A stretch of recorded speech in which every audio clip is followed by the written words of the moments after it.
একটা মিনিট অপেক্ষা করেন, বাকি সকলে যুক্ত হোক, তারপরে ক্লাস শুরু করব।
তারিন কেমন আছেন? আসসালামু আলাইকুম স্যার, ভালো আছি। আপনি ভালো আছেন? আছি, আলহামদুলিল্লাহ ভালো আছি।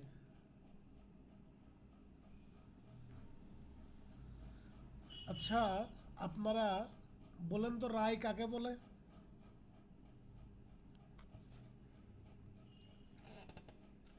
কে বলবেন?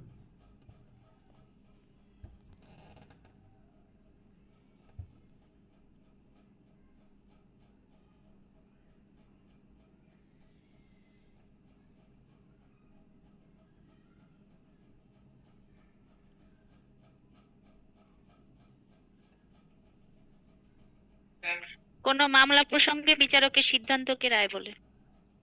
হ্যাঁ, আর কেউ?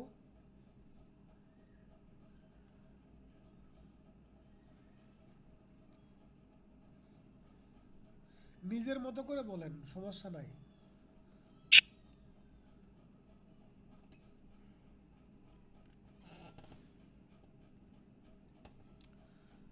যেটা বুঝেন বা যেটা মনে করেন, ভুল হোক সমস্যা নাই, বলেন। ভাই কোন একটা স্যার, মামলার যুক্তিতর্কের ভিত্তিতে বিচারক যে সিদ্ধান্ত উপনীত হন ওইটার যে ব্যাখ্যা ওইটাই রায়। আচ্ছা, ঠিক আছে। আর কেউ?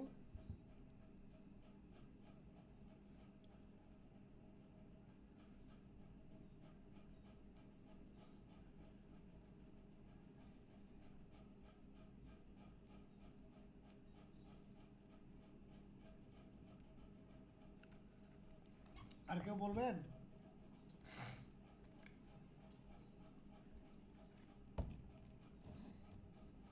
ওই বিচারকের চূড়ান্ত সিদ্ধান্তকে রায় বলে। হ্যাঁ, বিচারকের চূড়ান্ত সিদ্ধান্তকে রায় বলে। আপনারা যারা বলেছেন আপনাদের সবারটাই সঠিক হয়েছে। আমি আবার একটু বলি। দেখেন, একটা মামলা, আচ্ছা আমি আগে কোডিফাইড করে নিই যে একটা মামলার সাক্ষ্যগ্রহণ শেষে ওই সাক্ষ্যের উপর ভিত্তি করে বিচারক যে সিদ্ধান্ত দেয়, ওই সিদ্ধান্তকে কি বলা হচ্ছে? রায় বলা হচ্ছে। ওই সিদ্ধান্তকে রায় বলা হচ্ছে বা রায় বলে। একটা মামলা প্রথমে আপনার মামলা দায়ের হবে, তারপরে চার্জ গঠন হবে, প্রতিবেদন আসবে, তারপরে চার্জ গঠন হবে, তারপরে সাক্ষ্য নিবেন। সাক্ষ্য নেওয়ার পরে তারপরে আর্গুমেন্ট হবে। আর্গুমেন্ট হওয়ার পরে তারপরে গিয়ে কি করবেন? রায় প্রদান করবেন। আদালত রায় প্রদান করে থাকেন, বিচারক। ঠিক আছে? তাহলে বিচার শেষে, মানে সাক্ষ্য গ্রহণ শেষে, এই সাক্ষ্য গ্রহণ বা বিচার শেষ হওয়ার পরেই অথবা ভবিষ্যৎ কোনো নির্ধারিত দিনে ওই যে আপনার উকিল আছে, অ্যাডভোকেট আছে, সে এবং তার পক্ষদ্বয়কে কী করবেন? আদালত নোটিশ প্রদান করে ওই নির্ধারিত দিনে অথবা যে কোনো সময় আদালত কি করতে পারেন? রায় ঘোষণা করতে পারেন। তাহলে রায় ঘোষণার জন্য দুইটা দিন হচ্ছে আদালত কী করবেন? দুইটাভাবে বলা আছে। একটা হচ্ছে বিচারের অব্যাহতি পরেই, মানে পরপরেই, সাক্ষ্যগ্রহণ শেষ হওয়ার পরপরেই, অথবা ভবিষ্যৎ কোনো নির্ধারিত দিনে। এই দুইটা দিনের যে কোনো একটাতে কি করতে পারেন? আদালত রায় ঘোষণা করতে পারেন। তাহলে বিচারের অব্যাহতি পরেই অথবা ভবিষ্যৎ কোনো নির্দিষ্ট দিনে। হ্যাঁ, তারপরে আসামি পক্ষ অনুরোধ করলে আদালত পুরো রায় পড়ে শোনাবেন। বিচারক পুরো রায় পড়ে শোনাবেন যদি আসামি পক্ষ অনুরোধ করে। আসামি রায় বুঝতে অক্ষম হলে সে যে ভাষায় বোঝে তাকে সেই ভাষায় বুঝাইতে হবে। এখন দেখা গেল বিচারক রায় লিখছে আপনার চট্টগ্রামের ভাষায়, চট্টগ্রামের ভাষায় লিখছে, আর আমার বাড়ি হচ্ছে ধরেন মাগুরা। চট্টগ্রামের অনেক ভাষা বা অনেক কথাই বুঝতে পারতেছি না, তখন বিচারক কি করবেন, আমার মাগুরার যে ভাষা, মাগুরাতে আমি যে ভাষায় অভ্যস্ত সেইভাবে বোঝানোর চেষ্টা করবেন। যদি না পারেন তাহলে আরেকজন যারা বোঝেন তাদের দিয়ে পড়ে শোনাবেন।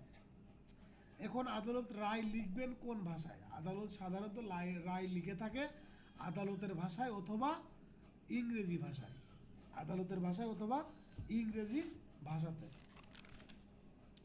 এখন কেউ যদি এই আদালতের ভাষা বুঝতে না পারে, কেউ যদি ইংরেজি ভাষা বুঝতে না পারে, তখন সে যে ভাষায় বুঝতে পারে সেই ভাষায় তাকে বলে বুঝাইতে হবে।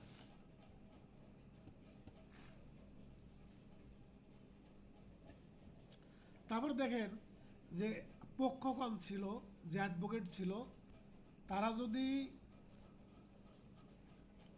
তাদের যদি নোটিশ না দেওয়া হয় বা ত্রুটিপূর্ণ নোটিশ যদি দেওয়া হয়, সেক্ষেত্রে এই রায়টা শুধুমাত্র এই কারণে অবৈধ হবে না বা অবৈধ ঘোষণা করা যাবে না। মানে আসামি এবং অ্যাডভোকেট এদের অ্যাবসেন্সেও কি করা যায়, রায় ঘোষণা করা যায়। ওহরও রায় এইভাবে হচ্ছে। তারপরে দেখেন জরিমানা বা জরিমানা বা খালাস প্রদানের আদেশের ক্ষেত্রে তার অ্যাডভোকেটের উপস্থিতিতে রায় ঘোষণা করতে হবে। যদি কোনো আসামিকে খালাস প্রদান করা হয় অথবা জরিমানা করা হয়, সেক্ষেত্রে আসামির থাকার প্রয়োজন নাই, শুধুমাত্র অ্যাডভোকেট উপস্থিত থাকলেই দ্যাটস এনাফ। তারপর দেখেন যে আমরা তো 166 ধারা পড়লাম, রায় ঘোষণার পদ্ধতি কি? 366। 366, মানে আমার এই জ্বর এবং ঠান্ডার কারণে আমি 100% কনসেন্ট্রেট করতে পারতেছি না, এই জন্য আমি একটু স্লো যাচ্ছি, ঠিক আছে? হ্যাঁ, 367 ধারাতে বলতেছে রায়ের ভাষা এবং বিষয়বস্তু। একটা রায়ে কি কি থাকবে, একটা রায়ে কি কি থাকবে এবং আদালত রায় আপনার কোন ভাষাতে লিপিবদ্ধ করবেন। আদালত রায় কোন ভাষাতে লিপিবদ্ধ করবেন বলেন? ইংরেজি এবং আদালতের ইংরেজি ভাষা না, আদালতের ভাষা, হ্যাঁ, ইংরেজি ভাষা। মানে আদালতের প্রচলিত ভাষা। হ্যাঁ সুমন, আমি বুঝতে পারি নাই।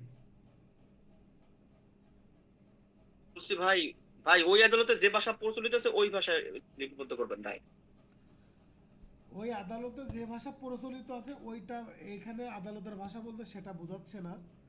এখানে আদালতের ভাষা বলতে হচ্ছে যে আইনের কিছু ভাষা আছে, আইনের কিছু কোড আছে, কিছু শব্দ আছে, এই শব্দগুলো ব্যবহার করে বাংলা ভাষায় লেখাকে বলা হচ্ছে আদালতের ভাষায়। হ্যাঁ, একটা রায়ে কি কি বিষয় থাকবেন? একটা রায়ে থাকবেন মামলার বিচার্য বিষয়সমূহ। বিচার্য বিষয়সমূহ বলতে কি বোঝাতে? চার্জে যে যে বিষয় ইনক্লুড করবেন এই বিষয়গুলো আপনার এই রায়েও থাকতে হবে। এবং আদালতের সিদ্ধান্ত থাকবে, রায়ে আদালতের সিদ্ধান্ত থাকবে, এবং ওই আদালত কেন এই সিদ্ধান্ত নিল ওই সিদ্ধান্তের কারণ থাকবে, রায়ে সিদ্ধান্তের কারণ থাকবে। যে আইনের যে ধারার অধীন তাকে শাস্তি দেওয়া হয়েছে সেই আইন এবং ধারা রায়ে উল্লেখ করতে হবে, রায়ে উল্লেখ করতে হবে। তারপর দেখেন এবং যে শাস্তি দেওয়া হয়েছে সেটাও উল্লেখ করা থাকবে। রায়ের ইংরেজি কি?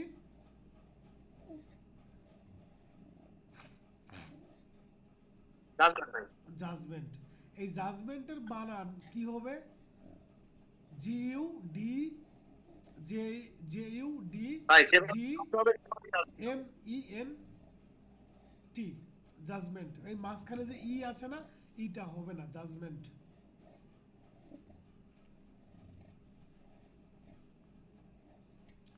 এবার 367 ধারার উপধারা 3-এ চলে যাবেন। উপধারা 3-এ বলতেছে আপনার অল্টারনেটিভ জাজমেন্ট ইন অল্টারনেটিভ, বিকল্প রায় ঘোষণা। বিকল্প রায় ঘোষণা। এখন যদি জাজমেন্ট ইন অল্টারনেটিভ পদধারাতে বলা আছে, এটা যদি পরীক্ষাতে প্রশ্ন আসে তাহলে কি উত্তর করবেন? 367-3, এইটা কিন্তু আপনাদের দাগায় রাখতে হবে।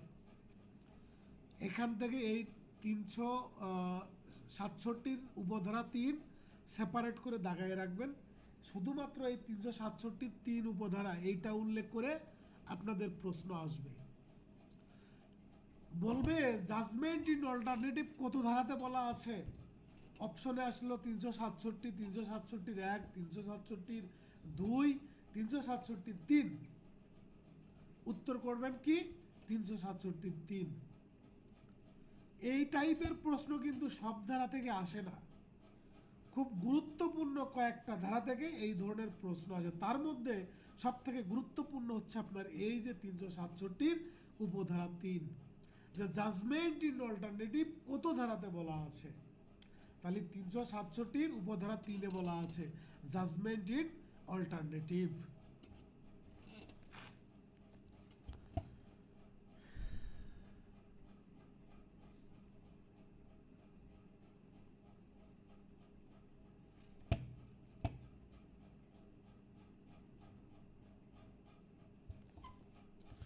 এবার 368 ধারাতে চলে যান। মৃত্যুদণ্ডাদেশ। মৃত্যুদণ্ডাদেশ। আদালত মৃত্যুদণ্ড প্রদান করলে এটি উল্লেখ করবেন যে মৃত্যু না হওয়া পর্যন্ত তাকে গলায় ফাঁস দিয়ে ঝুলিয়ে রাখবেন। যাবজ্জীবন কারাদণ্ড দণ্ডিত ব্যক্তিকে কোথায় প্রেরণ করা হবে তার কোনো উল্লেখ রাখা যাবে না বা উল্লেখ করা যাবে না। একজন ব্যক্তির যাবজ্জীবন কারাদণ্ড দেওয়া হয়েছে, তাকে কোথায় রাখা হবে এটা বলা যাবে না। আর এই যদি বিচারক মৃত্যুদণ্ড দেয় তাহলে কিভাবে মৃত্যুদণ্ড কার্যকর করবে? গলায় ফাঁস দিয়ে মৃত্যু না হওয়া পর্যন্ত ঝুলায় রাখতে হবে। এই কথাটা বলা আছে কত ধারাতে? এই কথাটা বলা আছে 368 ধারাতে। যে প্রশ্নগুলো খুবই গুরুত্বপূর্ণ সেখানে কিন্তু আমি বারবার কোট করে যাচ্ছি, বারবার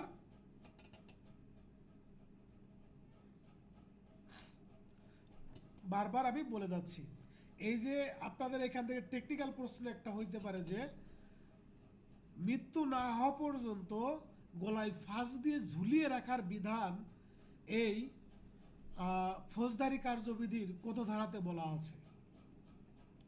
তাহলে বলা আছে কত ধারাতে? 368 ধারাতে। কোনো ম্যাজিস্ট্রেট বা বিচারক যদি আপনার মৃত্যুদণ্ড দেয় তাহলে মৃত্যুদণ্ড কার্যকরের পদ্ধতি কয়টা আছে বলেন তো? কেউ বলতে পারবেন কয়টা পদ্ধতিতে কার্যকর করা যায়? একটা। এই গলায় ফাঁস দিয়ে, তাই তো?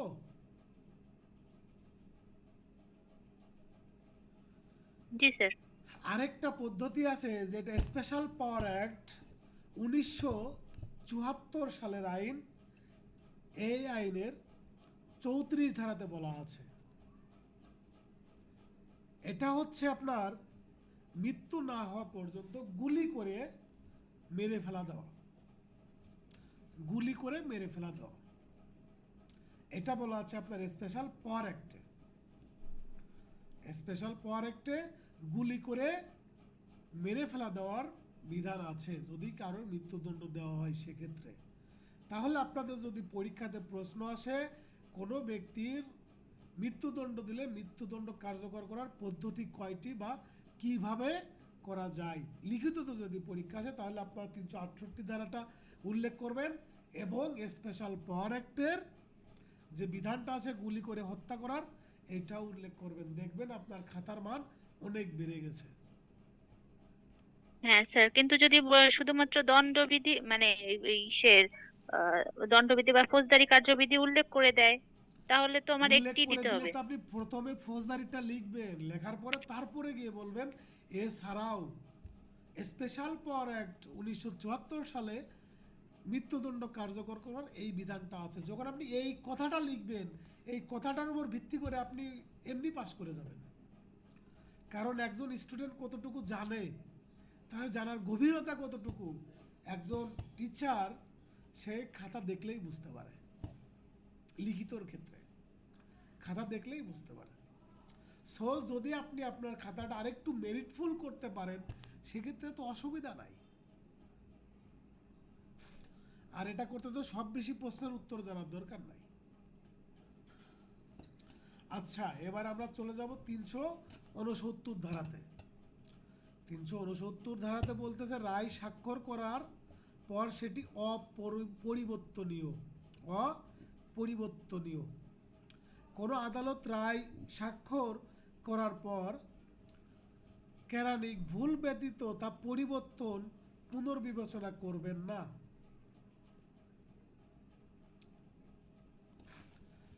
মানে কেরানিক যদি ভুল যদি না হয়, মানে তার আপনার যে আর কি সাধারণত আপনার এই যে যারা পেশকার আছে, পিয়ন আছে, অনেক সময় ওদের দিয়ে আর কি লেখায়, তা তারা যদি এটা ভুল করে, মারাত্মক রকমের ভুল যদি হয়, তাহলে সেটা পরিবর্তন করা যায়, কিন্তু অন্যান্য ভুল পরিবর্তন করা যাবে না। ফৌজদারি কার্যবিধিতে রিভিউ এবং পুনর্বিবেচনার কোনো বিধান কিন্তু নাই। তবে সংবিধানের আপিল বিভাগ সংবিধানের 105 অনুচ্ছেদ অনুযায়ী রিভিউ করতে পারেন, যে কোনো মামলা রিভিউ করতে পারেন, কিন্তু ফৌজদারি কার্যবিধিতে রিভিউয়ের কোনো বিধান নাই। রিভিউয়ের বিধান আছে দেওয়ানি মামলাতে।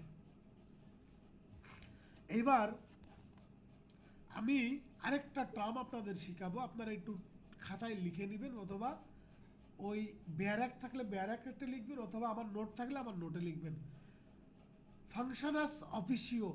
ফাংশনাস অফিসিও এই টার্মটা, ল্যাটিন টার্মটা আপনার এই 369 ধারাতে প্রতিফলিত হয়েছে। ফাংশনাস অফিসিও, এই যে রায় অপরিবর্তন থাকবে, এই রায় অপরিবর্তন থাকাটাকে বলা হচ্ছে কি ফাংশনাস অফিসিও। এটা হচ্ছে 369 ধারাতে ফৌজদারি কার্যবিধিতে উল্লেখ করা হয়েছে। দেওয়ানি কার্যবিধির আদেশ 3 রুল 3-এ উল্লেখ করা হয়েছে। আরও আছে যেগুলো আমরা আবার বলবো। তাহলে ফৌজদারি কার্যবিধিতে আপনার বলা হয়েছে কততে? 369 ধারাতে ফাংশনাস অফিসিও। ফাংশনাস অফিসিও একটু লিখে রাখেন প্লিজ, একটু লিখে রাখেন, বলা হয়েছে। আর দেওয়ানি কার্যবিধিতে আপনার আদেশ 19 এবং রুল 3-এ এই ফাংশনাস অফিসিওর কথা বলা হয়েছে।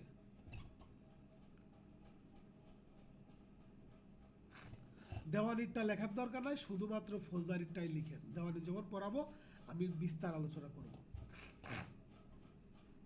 তারপরে 371 ধারাতে চলে যাবেন। আসামির আবেদন করবে রায়ের নকল প্রদান করা।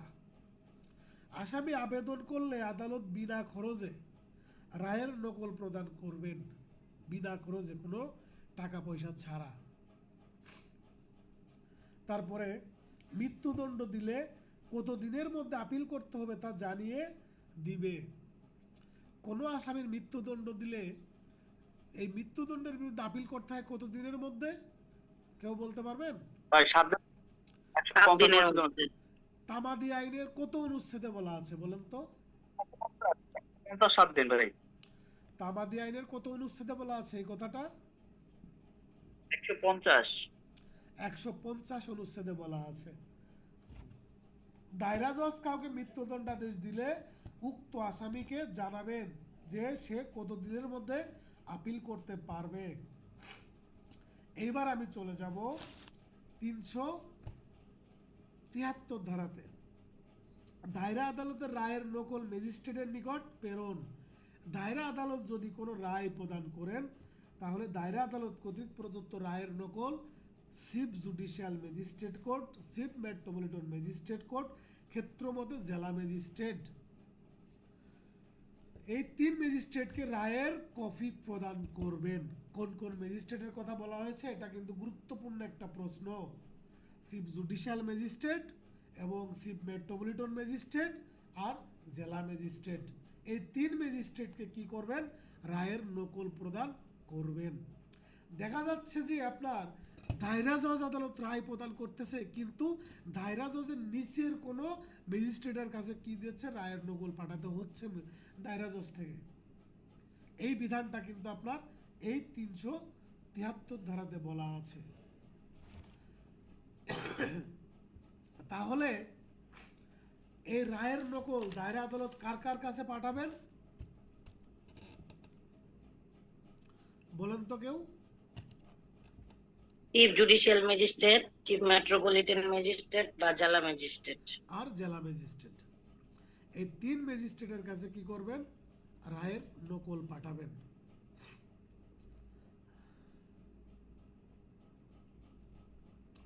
আমরা পরবর্তী ক্লাস 374 ধারা থেকে শুরু করব। আমি চেয়েছিলাম এই পুরো ফৌজদারি কার্যবিধি আর 2টা ক্লাসে শেষ করার, কিন্তু সেটা সম্ভব হচ্ছে না। আমি আরও 2টা ক্লাস নিব, 2টা ক্লাসে ইনশাল্লাহ শেষ করে দিব।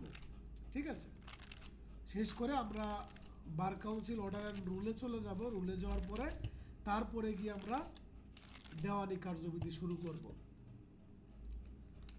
সর্বশেষ আমরা দেওয়ানি কার্যবিধি শেষ করার পরে তারপরে আমরা আবার রিভিশন দেওয়া শুরু করব। এখন আপনাদের কাজ হচ্ছে লিগাপ প্রশ্ন ব্যাংকটা ভালো করে পড়া, আমার নোটটা ভালো করে পড়া। আপনারা আইন পাঠ যদি পড়েন সেটাতে আইন পাঠে যতগুলো এমসিকিউ আছে এমসিকিউগুলো ভালো করে ভিতরে ধারা পড়ে পড়ে সেগুলো পড়া, এবং পরীক্ষা বেশি দেওয়া। আপনারা যতটুকুই পড়েন পরীক্ষা কন্টিনিউ দিবেন, একটা পরীক্ষাও মিস দিবেন না।